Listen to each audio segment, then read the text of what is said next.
தன்னுடைய மூட்டையை சுவற்றோரமாக சாய்த்து வைத்துவிட்டு எங்கோ சென்றிருந்த சமயத்தில் என்னுடைய நண்பர், வா, அந்த மூட்டைக்குள் என்னதான் இருக்கிறது, திறந்து பார்ப்போம் வா என்று அழைத்தார். நானும் அவரும் முதலாக மூட்டைசாமி என்று பெயரிட்டு அழைத்தவர் யாரோ, அதாவது 1988 அவரை மூட்டைசாமி என்று பெயரிட்டு அழைத்தவர் யாரோ அவர்தான் காரில் எங்களை அங்கே அழைத்து சென்றார்.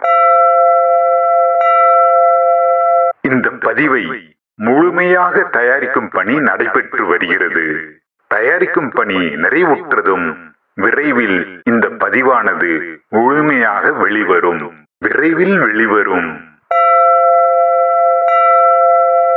இந்த சேனலை இதுவரை சப்ஸ்கிரைப் செய்யாதவர்களும் சப்ஸ்கிரைப் செய்து வைத்தால் முழுமையான பதிவு வெளியானதும் உடனடியாக உங்களை வந்து அடையும். விரைவில் சந்திப்போம் நேயர்களே. மூட்டை சுவாமிகளே சரணம் சரணம்.